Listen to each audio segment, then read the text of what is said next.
નમસ્કાર, હું છું કેતલ અને આપ જોઈ રહ્યા છો CB24. દેશની રાજધાની દિલ્હીમાં પેટ્રોલ, ડીઝલ અને CNGના ભાવમાં થઈ રહેલા સતત વધારાથી પરેશાન વાણિજ્યિક વાહન ચાલકો હવે આરપારની લડાઈના મૂડમાં આવી ગયા છે. દેશની રાજધાની દિલ્હીમાં પેટ્રોલ, ડીઝલ અને CNGના ભાવમાં થઈ રહેલા સતત વધારાથી પરેશાન વાણિજ્યિક વાહન ચાલકો હવે આરપારની લડાઈના મૂડમાં આવી ગયા છે. પોતાની પડતર માંગણીઓ સંતોષવા માટે દિલ્હીના વિવિધ ડ્રાઈવર યુનિયનો દ્વારા આગામી 21 મેથી 23 મે સુધી 3 દિવસની રાષ્ટ્રવ્યાપી હડતાલ એટલે કે ચક્કાજામની સત્તાવાર જાહેરાત કરવામાં આવી છે.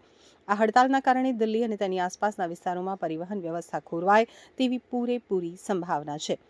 ચાલક શક્તિ યુનિયનના ઉપપ્રમુખના જણાવ્યા અનુસાર CNG, પેટ્રોલ અને ડીઝલના સતત વધી રહેલા ભાવોને કારણે મધ્યમ વર્ગના વાહન ચાલકો માટે તેમના પરિવારનું ગુજરાન ચલાવવું અત્યંત સંઘર્ષપૂર્ણ બની ગયું છે. આ જ કારણે દિલ્હીના અન્ય તમામ સંગઠનો સાથે પરસ્પર સંકલન સાધી અને 21, 22 તેમજ 23 મેના રોજ ચક્કાજામનું આહવાન કરવામાં આવ્યું છે. તેમણે લોકોને પણ આ 3 દિવસ દરમિયાન સહકાર આપવા અને વ્યાપારી વાહનોનો ઉપયોગ ન કરવા વિનંતી કરી છે. આ 3 દિવસીય આંદોલનને સફળ બનાવવા અને પોતાની વાતો સરકાર સુધી પહોંચાડવા માટે ઓલ ઇન્ડિયા મોટર ટ્રાન્સપોર્ટ કોંગ્રેસે વહીવટી સ્તરે સક્રિયતા બતાવી છે. યુનિયન દ્વારા સોમવારે દિલ્હીના લેફ્ટનન્ટ ગવર્નર તરનજીતસિંહ સંધુ અને મુખ્યમંત્રી રેખા ગુપ્તાને સત્તાવાર પત્ર લખી અને ડ્રાઈવરોની ગંભીર સમસ્યાઓથી વાકેફ કરાવવામાં આવ્યા છે અને તેમની માંગણીઓ તાકીદે પૂરી કરવા રજૂઆત કરાઈ છે.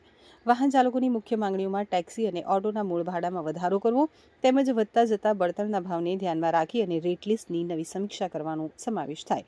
ડ્રાઈવરોનું કહેવું છે કે મોંઘવારીના પ્રમાણમાં તેમની આવકમાં કોઈ વધારો થયો નથી, જેના કારણે ઘર ચલાવવું મુશ્કેલ બની રહ્યું છે.